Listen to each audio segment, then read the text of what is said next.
Hello there. So this is Water Witchcraft, our book for the month of June, Magic and Lore from the Celtic tradition. Chapter 1 talks about the magic of water. In water magic, we exert our will and intent through our physical and energetic bodies to perform rituals and spells that can change the properties of water. This is why water magic can be so powerful. So if you accept that words and intent influence the structure of water molecules, and we define magic as change according to will, we get this neat little simple formula: intent plus water plus delivery method equals magical change. And let's see, so from that point of view, it makes it very clear that chanting, spells, circumambulations, turning around, stuff like that, incantations, sigils, and other magical tools can be incorporated into incredibly powerful results. Some things that water witches will work with outside in nature, for example, they'll work with seawater, brackish water, lakes, rivers, swamps, snow hill, rain ponds, canals, creeks, sacred wells, and other places where water resides. Inside the house, they can work with teas, sacred baths, healing water, distilled waters, and water-based sprays. And water is kind of unique because it exists in 3 different states: liquid, solid, and gas. And water magic can work with all 3 of these, and all 3 can be considered water. For example, freeze water to stop an enemy, or to freeze something in place through the act of binding. You can defrost water to get stuck energy flowing again, to thaw a frozen heart, or spells involving new beginnings. So through the sympathetic magic, the act of thawing brings the perfect energy to spell work that unbinds, gets things moving forward, or gets something started. You can etch protection symbols, sigils, or other magical symbols, and brief incantations onto frosted or frozen windows. Make snow poppets used in healing and cursing. Use freshly fallen snow to make wonderful winter cleansing water.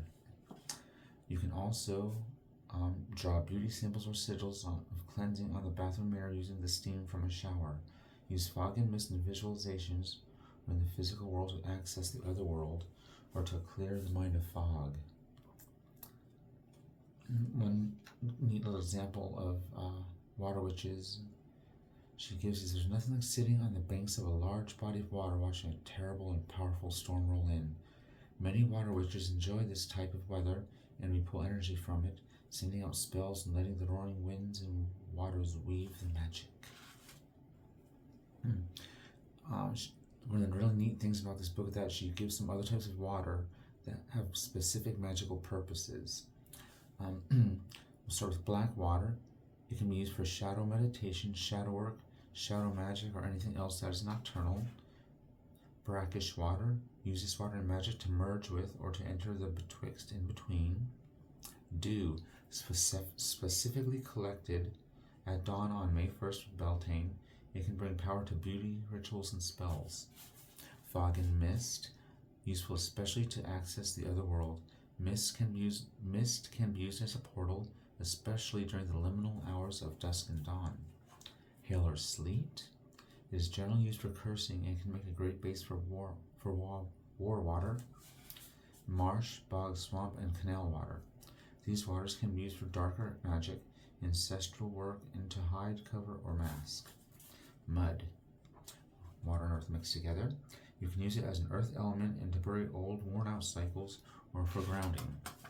Seawater can be used to work with spirits and water deities.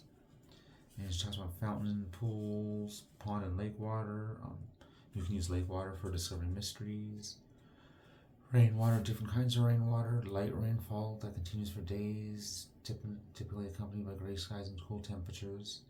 This water is great for shadow work, resting, rejuvenation, invisibility, and protection. Thunderstorm water, which is fierce. It can be used in aggressive magic, cursing, or any spell that needs a really big, power-packed punch. River water. If you need something to move along quickly, find a river and work with its energy. Snow or ice. Can be kept frozen or placed in a jar or bottled and allowed to melt. It is great for winter water magic, Like all ice magic can freeze your enemies in place. Likewise, an act of defrosting will help you get unstuck and move to a more flexible place.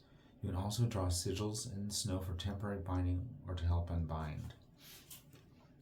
And if you're going to be working with water a lot, you might want to consider making yourself a water altar.